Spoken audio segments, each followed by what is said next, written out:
before I start to introduce our illustrious mayor, I wanted to share something that I didn't know if Charles was going to put in a slideshow today or not. And if you weren't with us a couple weeks ago, I just wanted to note that Charles received the Superior Volunteer Service Award, which is the highest civilian honor bestowed by the Minnesota National Guard, for exceptionally superior volunteer service while supporting Camp Ripley Training Center and the Minnesota Military and Air Force, or Air National Guard. His professionalism and artistic talent is characterized by his demonstrated devotion in support of the Minnesota National Guard, the United States Armed Forces, and our allies around the globe. Mr. Charles Kapsner has been instrumental in advancing the stories of the outstanding soldiers and airmen of the Minnesota Army and the National Guard, and fostering enduring relations with the Armed Forces of Norway. So with that, another round of applause for Charles tonight, please.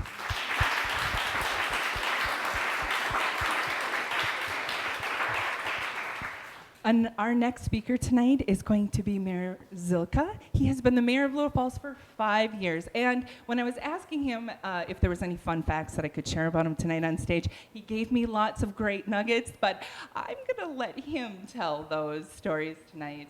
And he's going to kick off our show. So please welcome Mayor Zilka.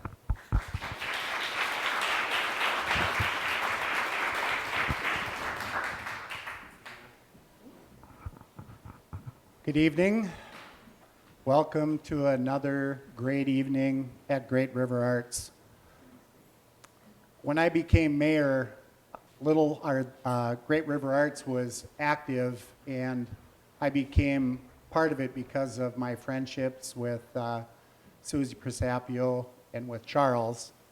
And I've seen this place change so much and flourish in the last 15 years. We are so fortunate to have Great River Arts in this community and be able to have evenings like this. Somebody said to me about 2 weeks ago, and I wish I could remember who it was, they said, I can't believe all the great things that go on at Great River Arts. And I agree 100%. Charles and I graduated together. Charles and I graduated together. I'm not used to getting applause, so I usually don't pause.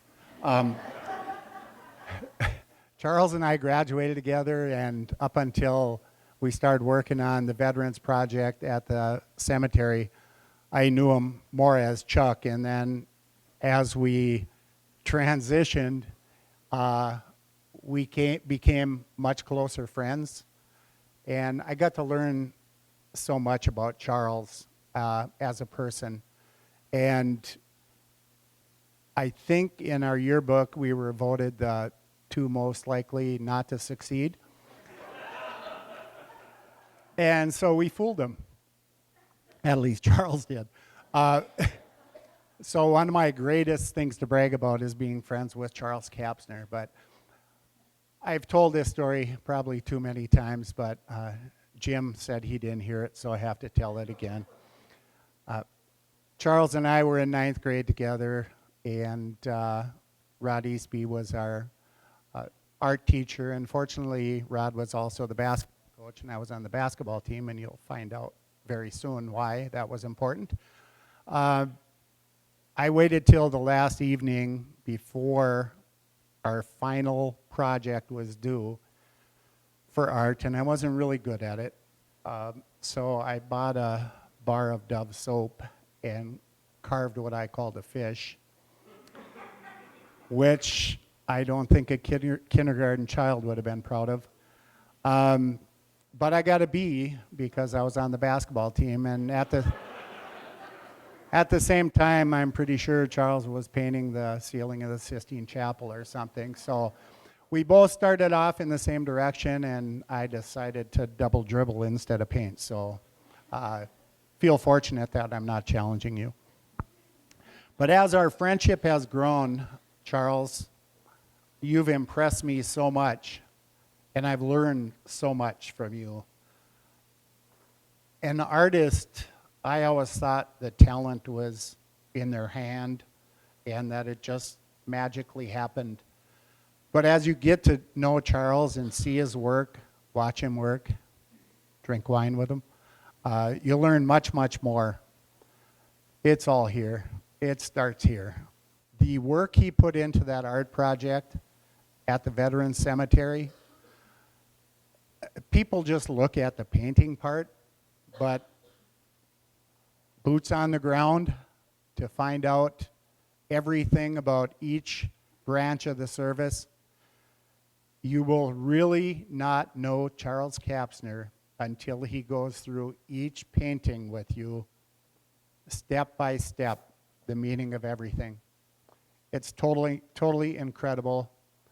And it's not just a great pieces of artwork. It's great thoughts that have gone into it, and I'm proud to have been a part of that for 11 years. So without further ado, ladies and gentlemen, my friend, Little Falls graduate, and the best artist I've ever met, Mr. Charles Kapsner.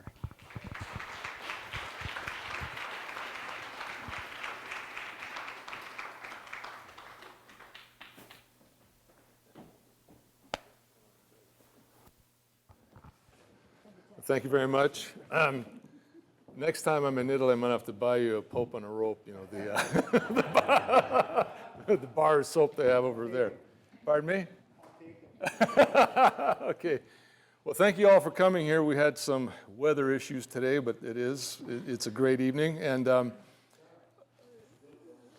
is it, oh, there, now I can hear, okay. So one thing I'd like to say is that it was at the very first Salon back in 2008 where Gordon Gerling approached me about doing this project. He had this idea. And like I'll say, thank you for Betty being here this evening. Hello, Betty. And so here we are, and it was actually on October 11th, 2008, the very first Salon. So here we are on the 11th, and all that talking is now 5 paintings. So what we're going to do tonight is I'd like to thank Coburn's for the wine tasting, D&D for the beer, and Cakes Euphoria, Elaine, and then Thielen Meats, and the gang here, and I will try and remember who else I may have forgotten. So now what we're going to do tonight is something a little different, is we're going to have a slideshow that Catherine put together that'll kind of give you an idea of what sort of went on in a nutshell over the last 10 years. Certainly there's a lot into it, but we start off, and you have to start with a canvas. First, we had all the ideas, so to backtrack, when you look at all the sketches out front, you're going to see the very first 5 small, what I would call thumbnail sketches, and that just shows you where the idea starts to gel. And then from there, things get more accurate, more detailed. You start to bring in your models. I had a total of 45 different models for roughly the 85 different people that were depicted from life or combination of sketches. And obviously there are some images in the paintings that were done from old photographs, because I wasn't around for Iwo Jima and a few other things, Valley Forge and stuff like that. So I had to start somewhere. So then once you get ready, it's time to stretch these canvases. So just on a technical note, it takes like the whole crew from the cemetery helps in stretching these canvases. It's roughly about a 3-hour ordeal. And frankly speaking, I hate stretched canvases. I'm a panel painter, and I would have actually worked on panels, but there would have been another weight issue. But I'm now back to painting on panels, and I'm very happy. But at any rate, stretching this canvas, one thing I noticed was that when you get canvases that large, there's that little bit of a bounce.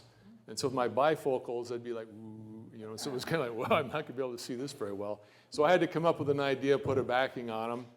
And in the old days, they did not come, they did come lead prime, now they don't. So I'm actually putting lead on. So that's what's happening here. Next. And so here are some of the models. So you had to bring in, as I mentioned, all these different people in costume, whether it be working down at Fort Snelling or in my studio and other places. So this just gives you an idea of all the other people that helped put this together, and thank them for all their time. And then you can see how the drawings start to happen from there. So there are drawings and sketches for virtually every element that are in these paintings. And so that's what takes so much of the background time before I actually even get to the canvas itself.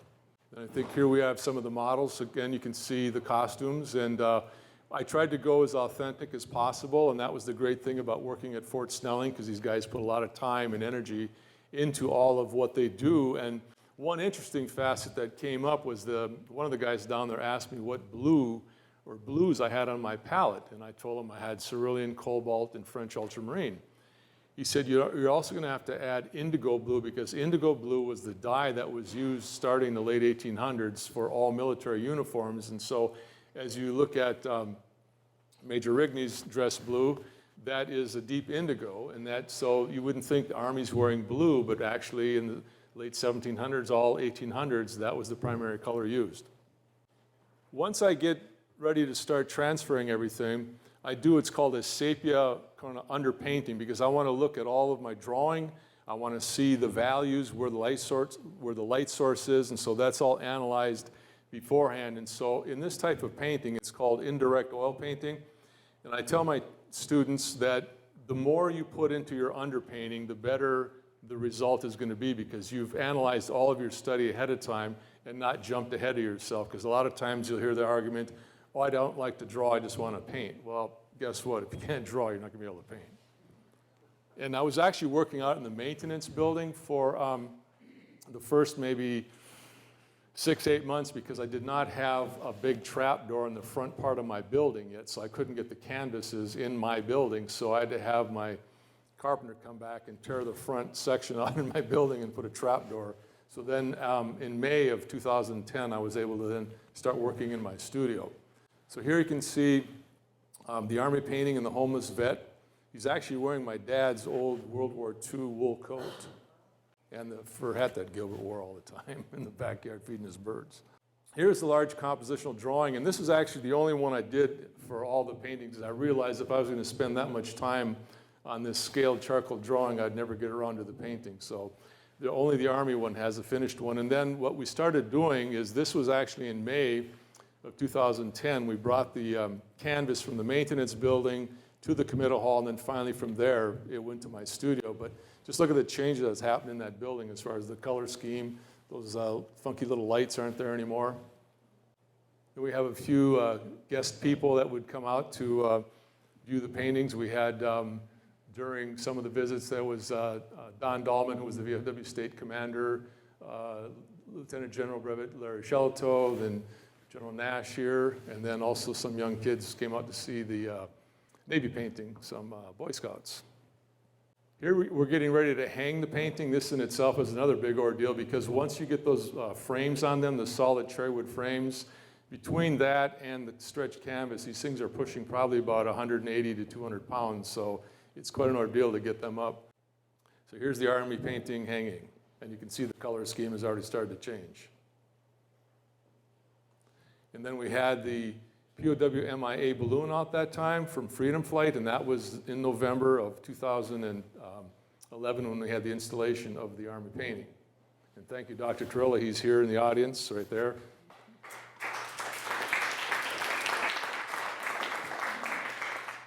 Now we have the Navy.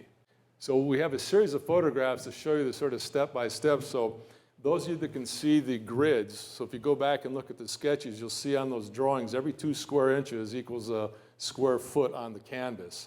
And that's how I move from that small scale up to the big scale. So I have everything mapped out in a small realm before I get to this size. And here you see the models.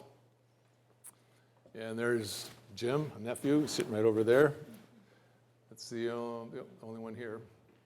We have Howard Warrenberg, and it's really great working with Howard, because I'd known Howard since the 70s when he was a county commissioner with my father. So when Howard came and sat at the studio, not only talking about his time growing up and all that, he reminisced on a lot of stories about my dad and he working together. So that was a great time. And then this is Jim again with my grandniece, Kylie.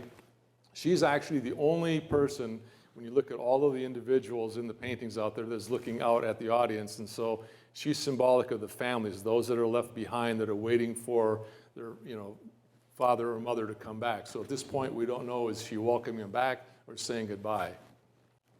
Ray Stump, dear friend Ray, who came very briefly into my life and left, but he was a major part of the Navy painting. And so Ray's figure is the only one who the light source is different. In all the paintings, the light source comes from the upper left-hand corner down to the right.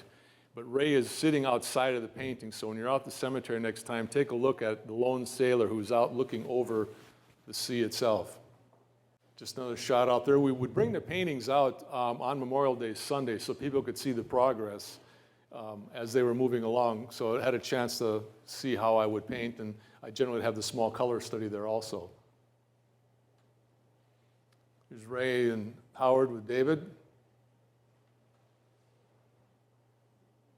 And we had a lot of different funny things going on for fundraising. This was the polar plunge in Elk River. It was fortunately not that cold of a day, but I still wouldn't have jumped in. I didn't.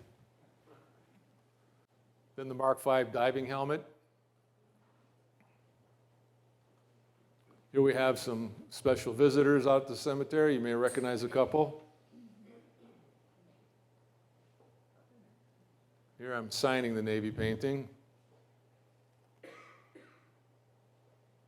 And this was on the dedication. We had just a lot of different people out there. You can see Colonel St. Sauver's there.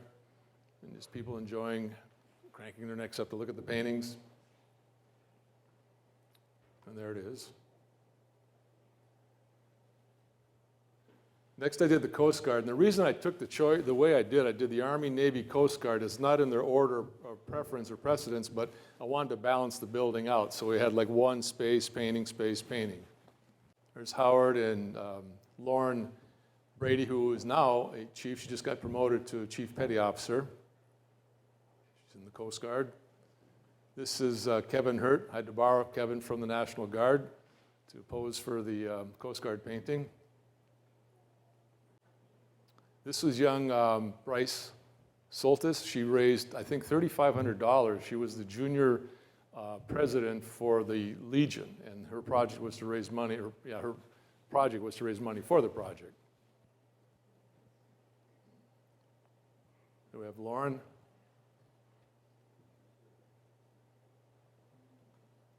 Some different shots. This is up in Duluth. When the paintings are taken to Duluth once they're done, that's the only other place that they're on display in the state prior to arriving at the cemetery. And so I take them to CPL Imagery where they do a laser scan. Then we bring it over to the Duluth Museum where it's on display for 4 or 5 days. Here we are in Duluth with the Coast Guard Honor Guard and a little program we did up there one afternoon.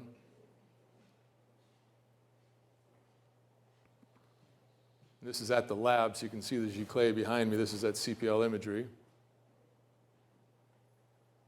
Dr. Earl Potter, who was our keynote speaker that day, he was actually in the Coast Guard for 28 years, retired as a captain. He was president of St. Cloud State. Unfortunately, he passed away in a car accident a couple of years ago. There's the finished piece. Next, the Marine Corps.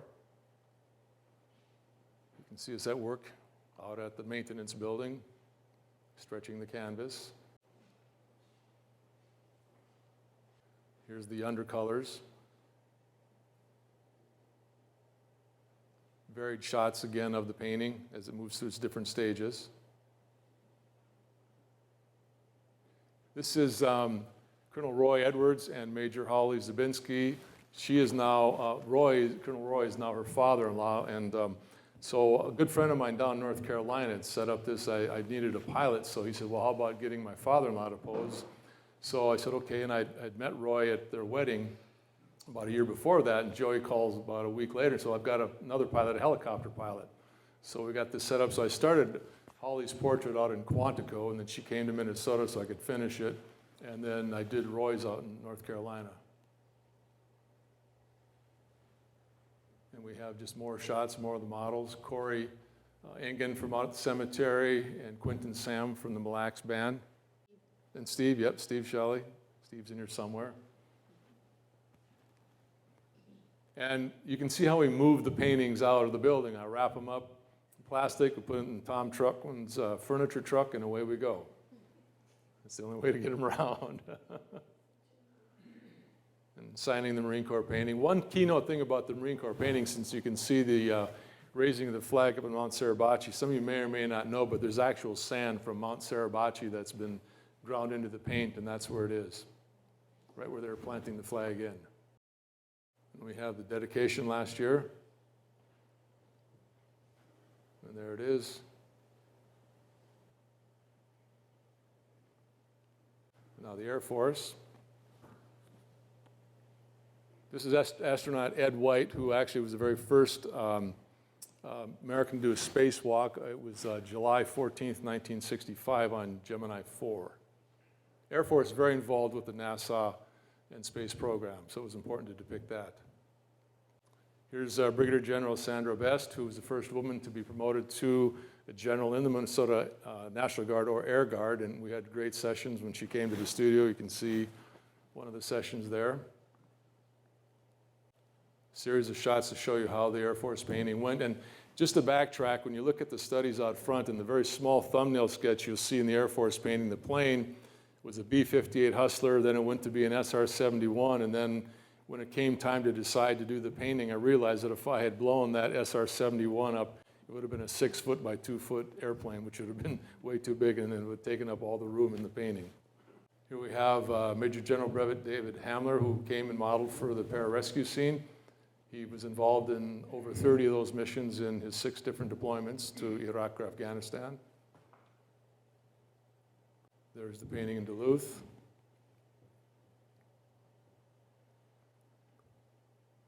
There's Catherine.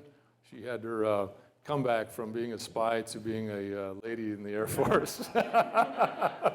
When we introduced her last year at the cemetery, she got kind of booed when I said she was a Civil War spy, so we had to make sure you had a better re-entry, as they'd say, huh?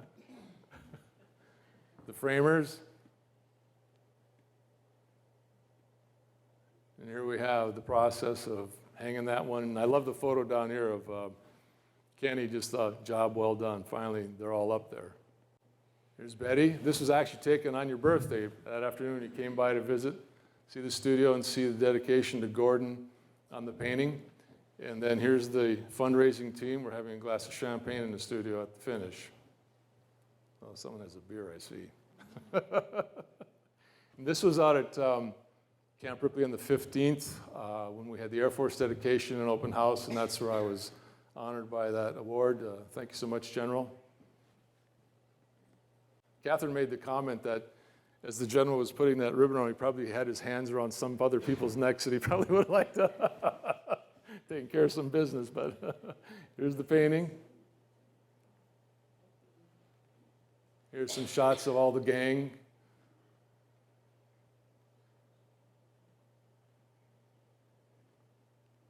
Here we have, you come into the committal hall from the west side of the building, the loggia, and this is, actually this was my father-in-law, Mr. Stock's funeral that day. And then we have the man who started it. So there we have it.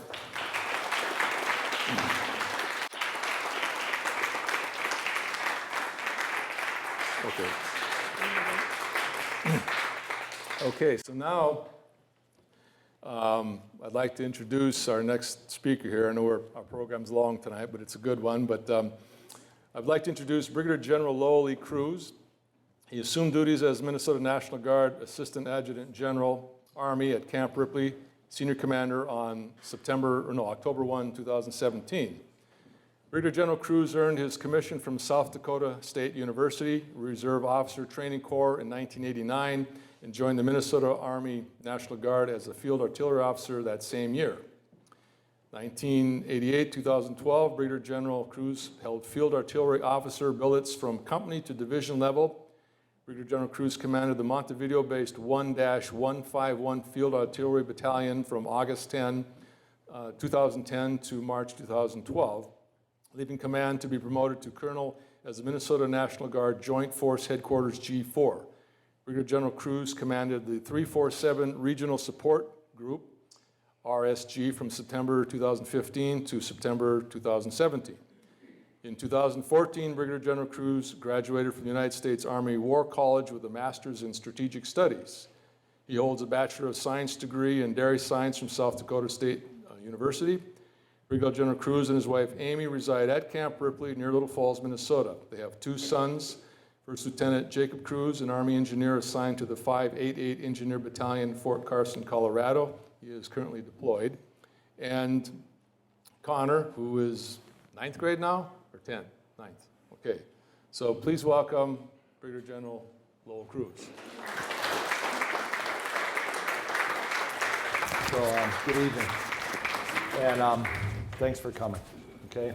Because tonight's a pretty special night for Charles as we celebrate his 5th and final painting, the Air Force painting. I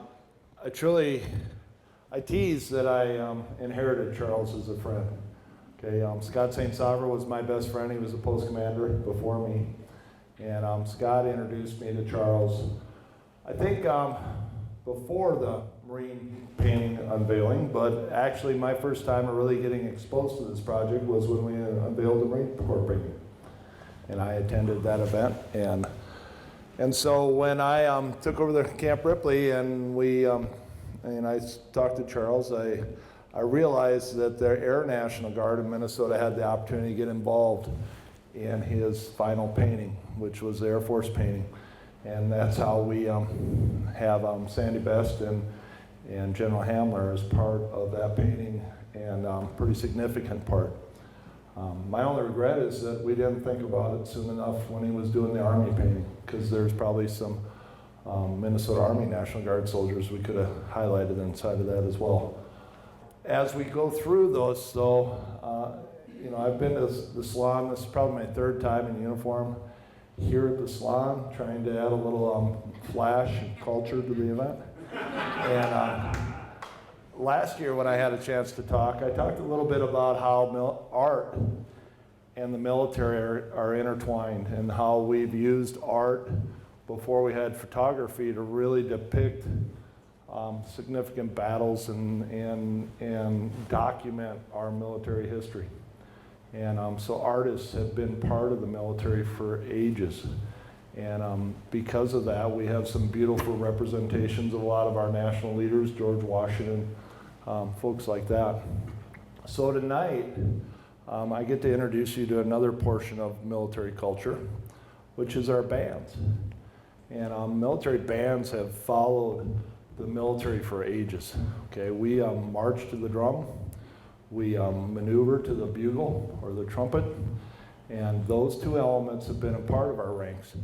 But commanders a long time ago recognized that if they added some other musicians to those 2 elements, that they would have something that would bring up the morale of the soldiers. Fortunately for me, I don't have to live in a canvas tent on the ground like a lot of my predecessors, but it was military bands that helped them get through that and helped them stay connected to home, because a lot of the military bands played songs that connected us to home. But it really was driven as part of the morale piece. Now, as the nation builds across from east to west, the military's there ahead of it. And on distinct military posts all over, you find military bands. And often those military bands were the little splash of culture, once again, for that community. And so you get to places like Fort Abraham Lincoln in 1870, where Felix Veneteri is General Custer's military band leader. And the 7th Cavalry has a mounted military band at that time. Or we go to World War II and see Glenn Miller and his brass band playing across Europe. And if you didn't know, Glenn Miller died in an airplane crash during World War II serving as a colonel in the Army, leading his band and leading that morale piece for our soldiers. Philip Sousa wore a uniform while he wrote marches for the Army. So tonight we have a 5-piece brass band. I think it's 5, right, for certain? 5? Yeah. All right. This element is part of the 34th ID. The 34th ID band has been around as long as the division's been around. Okay, I think we probably had a band down in Camp Cody in 1917. Okay, 34th ID band followed the Red Bulls into Africa in World War II and up the spine of Italy as we fought across through many battles there, playing the role of supporting the troops with morale, but also bands have also played a pretty important role in battles as part of the piece of helping pull the wounded off the battlefield as well in the early days. This particular band has the honor of deploying a couple times. The band went with the division headquarters in 2009 to Basra, Iraq, and they flew all over Iraq at that time, providing music to our soldiers that were dispersed all over the country, Iraq, in different bases. This last spring, this particular band and these 5 individuals got a chance to go to Kuwait and spread their music and spread their good cheer, and more importantly, the morale and the international kind of connection with some of the Kuwaitis, as well as they played across Kuwait for 2 weeks. Our division headquarters was deployed in Kuwait this spring, and the band came and joined them for a 2-week annual training. And so they're well-traveled. They're an amazing band. The band itself has probably got about 100 members, I suppose, somewhere in there? 45 members, okay. Well, they seem like 100, but inside that 45, I think they split about a dozen different ways. So within the band, I can find a country band, I can find a couple rock bands, I can find some brass bands, and more importantly, we can throw them all 45 together and have a pretty good concert band as well. And so tonight, they're gonna play for you. This is the jazz, I don't know, what do you call it? It's not a trio, it's not a jazz ensemble. That'd probably be the right answer, right? All right, okay. So ladies and gentlemen, without any further ado, the 34th ID Jazz Ensemble.